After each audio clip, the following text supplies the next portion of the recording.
Seguimos con la mirada puesta en la Franja de Gaza después de arrancar la semana con nuevas muertes tras el ataque israelí en el hospital Nasser en Khan Yunis, donde pues ya decíamos este lunes que se cobraba 20 vidas, entre ellas las de 5 periodistas, y llevan en torno a unas 200 muertes de periodistas. Y esto pues pone sobre el foco también la importancia de hasta qué punto este tipo de ataques, de estrategias pueden marcar un punto de inflexión en la percepción global del conflicto, y hasta qué punto también hay que interpretar estos ataques que se saldan también con la vida de entre los civiles periodistas como intentos de limitar esa cobertura internacional del conflicto. Vamos a analizar la situación actual y sobre todo vamos a intentar vislumbrar cuáles pueden ser los próximos pasos en el conflicto con Antonio Basayote, doctor en estudios árabes e islámicos, profesor de la Universidad de Sevilla, especializado en Historia de Oriente Medio contemporáneo.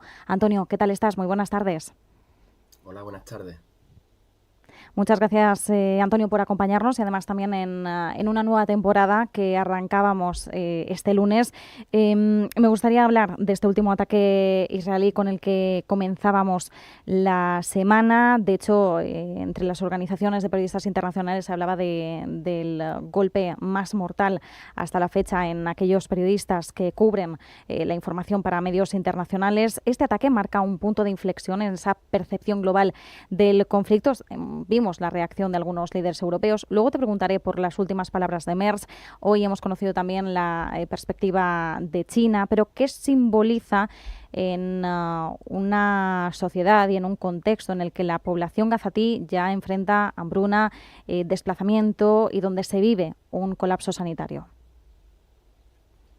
Bueno, pues ese último ataque efectivamente a los periodistas que cubrían para distintas agencias internacionales en Gaza vuelve a representar claramente un golpe a la verdad, ¿no? Y al propio periodismo, además de ser pues uno de los objetivos recurrentes en este genocidio que, bueno, del que no se escapan como ocurre en este caso, no solo periodistas, pero que tampoco se escapan sanitarios, el personal sanitario, todo tipo de personas que están en la Franja de Gaza y que son considerados pues por Israel como enemigos, ¿no?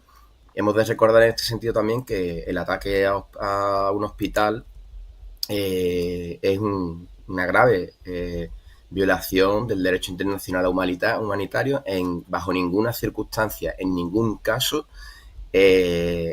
la ley de guerra, entendemos según el derecho internacional humanitario, concibe como legítimo ningún tipo de ataque a un hospital. Además, en este caso, pues el hospital Nasser, que estaba bien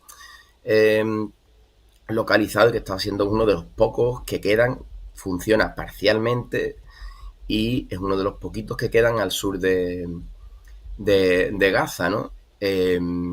Con el caso de los periodistas ocurre lo mismo. Es una línea roja más que Israel traspasa, y esto lo vemos viendo a lo largo de la historia, desde que Israel se implanta por la fuerza en 1948, cómo ha ido expandiendo sus fronteras a costa, evidentemente en detrimento de las poblaciones nativas, principalmente la población palestina.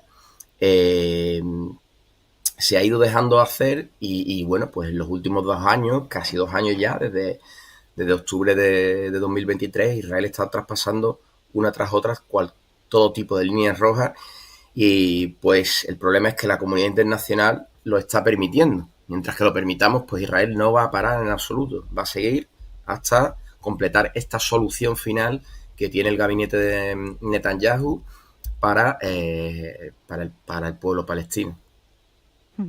Decías, la comunidad internacional lo está permitiendo. El jefe de la UNRWA decía ayer que estábamos asistiendo a una total inacción del mundo. ¿Hasta qué punto podríamos ver cierto giro, por así decirlo, y ver que las reacciones de líderes internacionales que condenan estos ataques puedan traducirse en una presión política real sobre Israel? Pues,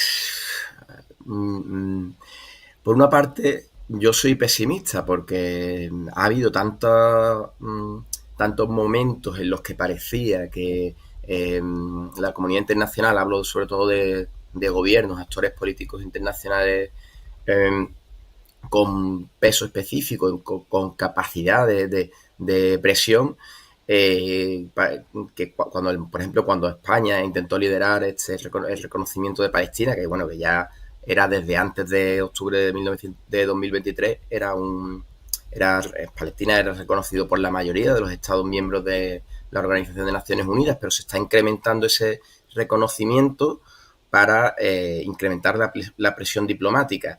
Bien, es cierto que, como no podría ser de otra forma, ante un genocidio televisado y del que no esconden y que no esconden sus perpetradores, los líderes israelíes, pues por supuesto sí que Israel se ha convertido en un estado paria, ¿no? Evidentemente está mal visto en el mundo entero y, pues bien, al margen de eso, países como, bueno, pues de los BRIC, ¿no? Brasil, bueno, ya Sudáfrica con aquella demanda en la Corte Penal Internacional que sigue su curso, que fue admitida a trámite y porque había indicios ya en 2023 de que se estaba cometiendo un genocidio y ya no hay ninguna duda, ¿no?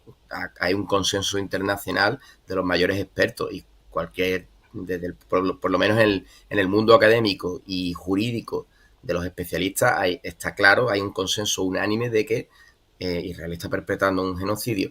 Pero decía que hay países o estados, actores que todavía no están ejerciendo toda la presión que pueden.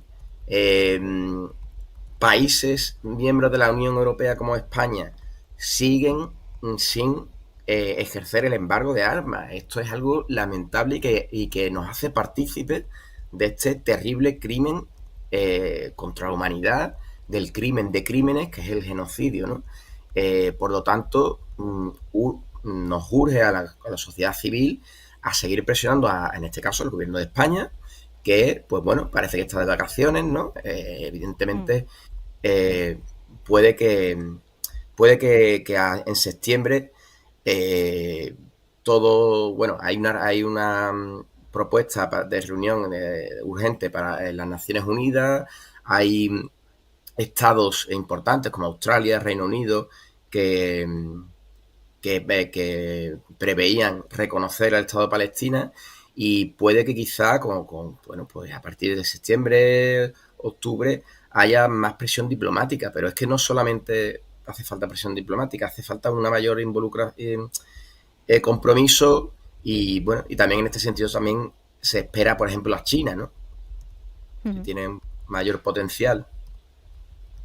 Efectivamente, bueno, de hecho, Antonio, has tocado dos temas. Por un lado, el del reconocimiento de Palestina. Enseguida te pregunto por las últimas palabras del canciller alemán Friedrich Merz sobre este asunto, pero ya que mencionabas China, ¿cuál podría ser el papel que podría jugar el gigante asiático? Porque cuando se habla de algunos actores que podrían aumentar esa presión y ejercer una presión real sobre Israel, evidentemente se habla de su aliado, Estados Unidos, pero también se habla de China y de Rusia.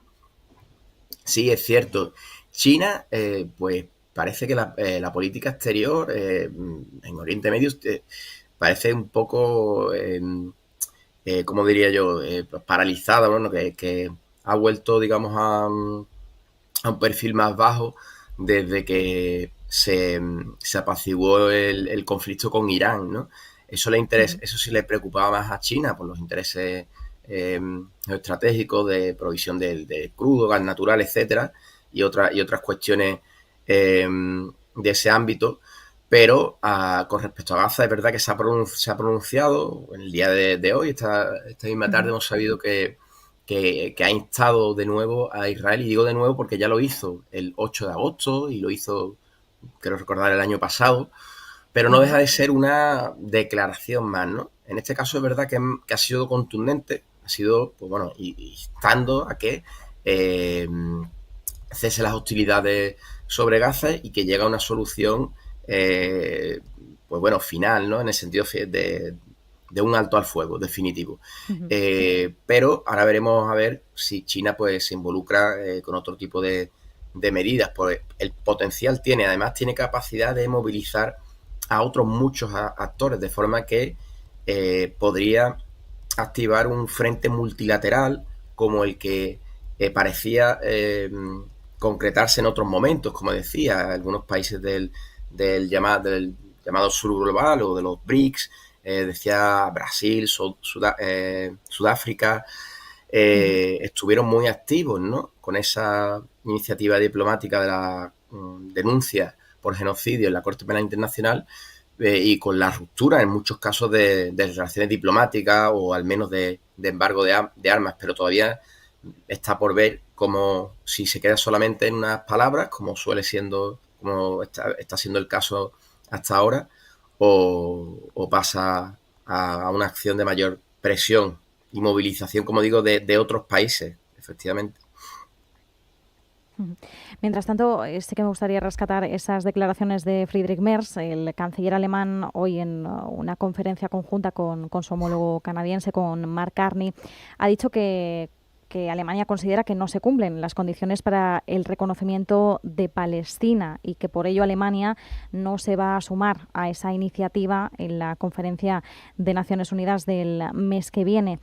¿Cuál es la postura alemana? También aquí tenemos que entender bueno, algunos motivos históricos por los que pueda mostrarse más reticente también a la hora de tomar partido, pero sobre todo qué podemos esperar de la que hasta el momento también ha sido el gran motor de Europa y cuáles son las discrepancias principales entre los distintos actores europeos, porque claro, no todos están remando, para variar, que no es que esto sea algo único y exclusivo de esta situación, pero no reman con una sola voz. Sí, en efecto, lamentablemente no hay una política común europea, política exterior me refiero. No, no, sea el caso del genocidio en Gaza quizá lo esté poniendo de manifiesto de manera más clara, pero es verdad que no es la primera vez. Y en este caso yo me atrevo a decir que además del factor, digamos, que mencionabas tú, el factor histórico Mm. relativo a la culpabilidad por el holocausto, que efectivamente fue un genocidio cometido por europeos y que no tiene nada que ver con Oriente Medio, sin embargo. Ujú. Además de ese factor, yo me temo que cabe mucho, que pesa mucho más los intereses económicos de la industria armamentística, y es que Alemania, no debemos olvidar, Alemania es el segundo país exportador de armas a Israel. Alemania es, después de Estados Unidos, el país que más armas vende a Israel, con lo que no solamente es un cómplice indirecto, sino que es un aliado facilitador del genocidio, un aliado directo de Israel y tiene muchos intereses sobre la mesa. Por lo cual, pues de ahí también la represión extrema que están viviendo pues las personas que se manifiestan libremente y pacíficamente en Alemania en solidaridad con Palestina y contra el genocidio. Es increíble la represión que está habiendo, por lo cual a mí no me extraña que esa represión y que esas reticencias de Alemania, pues en este caso para algo mm, mm, tan justo y tan poco comprometido como es reconocer el Estado palestino, una medida diplomática que realmente es poco más que simbólica, que haya reticencias hasta en este caso, ¿no? Yo creo que los lazos con Israel en ese sentido, económico y especialmente armamentístico, son muy fuertes y parece que Alemania no está dispuesta a perder se prefiere mancharse las manos de sangre, así de claro. Ujú. Y bueno, yo creo que ya hemos llegado a un punto desde hace tiempo en que esto es insostenible, esto no tiene ni pie ni cabeza. Israel aparecía, digamos, uno de los portavoces del ejército diciendo que esto había sido un error. Bueno, debemos recordar que no son solamente los 5 periodistas asesinados Ujú. ayer, sino que van más en torno a 200, casi 70 periodistas solamente desde octubre de 2023. Pero es que, Sí. eh, claro, pero es que en Cisjordania, fuera de Gaza, en Cisjordania, también se está atacando constantemente a los periodistas. Hoy mismo en Jenin hemos visto disparos a manifestantes palestinos que tiraban piedras al ejército de ocupación en Ramallah, pero es que también en Jenin, antes del 7 de octubre de 2023, 2 años antes, si recordamos, la periodista estadounidense palestina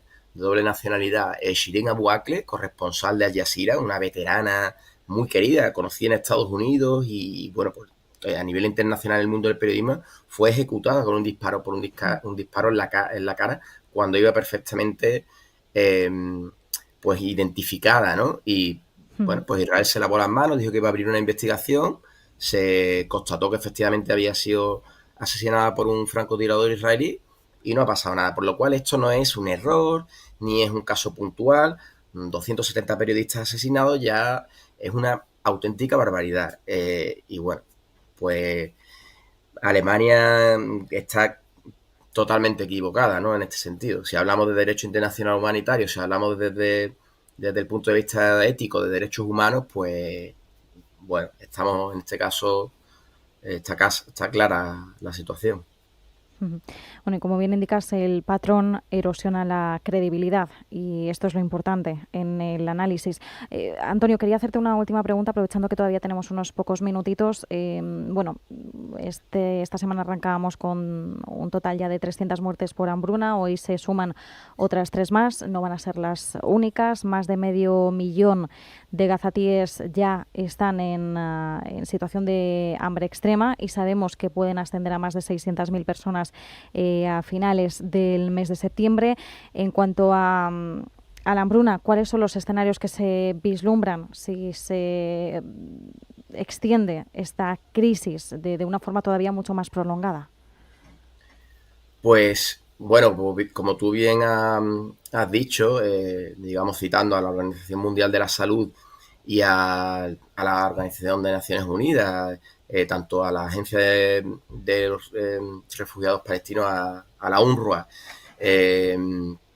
como decía la Organización Mundial de la Salud, ha sido muy clara, ¿no? Y otras organizaciones internacionales están muy preocupadas por este tema, porque efectivamente, si se queda la situación como está, es decir, el ejército israelí ocupando prácticamente toda la franja de Gaza, sitiando ya la ciudad de Gaza, donde se refugian alrededor de 1 millón de personas de las que se están de donde se están marchando forzadamente hacia el sur miles de personas cada día, pues si se queda así ahora mismo la situación, ya como bien ha dicho la Organización Mundial de la Salud y otras instituciones, están en riesgo severo de muerte, ¿no? Al borde de la muerte, decenas de miles de personas, pero si además hay un peor escenario, que es el que Israel está buscando, ¿cuál es? Pues tal como ha declarado y como ha manifestado, es expulsar a la población de la ciudad de Gaza al sur. Es decir, ha ordenado a la población de Gaza a que se vaya a Rafah. Es decir, Rafah es una ciudad que está bajo los escombros, que ya en su momento Joe Biden decía que era una línea roja, que jamás permitiría al ejército israelí entrar en Rafah, porque se concentraba allí muchísima población refugiada y, permitidme la expresión, refugiada, ¿no? Porque ya la mayoría de la población en Gaza de por sí es refugiada, que fue expulsada en la Nakba de 1948 y después en la Naksa de 1967, mayoritariamente en Gaza. Por lo tanto, es población que se ha vuelto a refugiar en el sur en condiciones inhumanas. Entonces, ¿qué es lo que pasaría si la mayoría de ese millón de personas huye, se desplaza forzosamente al sur? En este caso sería Rafah. Pues tendríamos que una ciudad donde ya hay casi 1 millón de habitantes, con ese millón de habitantes más, o 800.000 o 700.000 personas, pues estaría en una situación de hacinamiento extremo, imposible, que crearía unas situaciones de insalubridad, de la que cualquier resfriado se podría convertir en una trampa mortal. Entonces, esto multiplicaría exponencialmente las posibilidades de ya no solamente de hambruna, sino también de, como digo, de contagio de enfermedades, de todo tipo de de enfermedades y pondría en riesgo extremo a la población. Pero claro, esperemos que eso no se dé, esperemos que Israel salga de la ciudad de Gaza y que se llegue a un acuerdo que permita la liberación de rehenes por ambas partes, es decir, a los rehenes israelíes que quedan en manos de la resistencia armada en Gaza y a los más de 10.000 palestinos y palestinas que están rehenes secuestrados en las prisiones militares israelíes. Bueno, el poco optimismo que tenemos en estos momentos vamos a encauzarlo hacia esas vías y sobre todo hacia una situación de hambruna que no puede sostenerse ni prolongarse mucho más. De hecho, cuando decimos mucho más no nos referimos a las próximas semanas ni meses, no debería extenderse ni siquiera unas pocas horas. Así que nos quedamos con este análisis. Antonio Basayote, doctor en estudios árabes e islámicos, profesor en la Universidad de Sevilla, especializado en historia de Oriente Medio contemporáneo. Muchísimas gracias, como siempre, un abrazo. Gracias a vosotros, un abrazo.